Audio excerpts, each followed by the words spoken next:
माना गांव, जहां से पांडव स्वर्ग की ओर गए थे।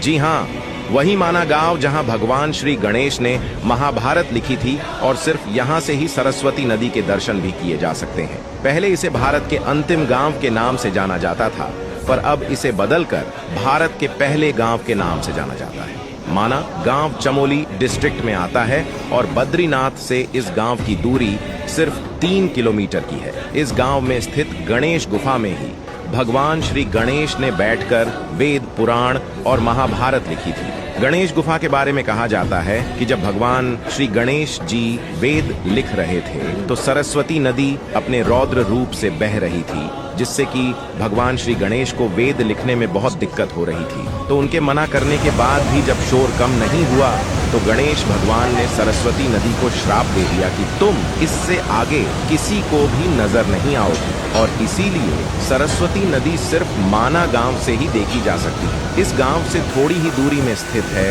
वसुधारा फॉल। कहा जाता है कि वसुधारा फॉल्स का पानी जो लोग पाप करते हैं उन पर बिल्कुल भी नहीं गिरता है। यह एक बेहद ही सुंदर झरना है जिसकी ऊंचाई लगभग 400 फीट की है।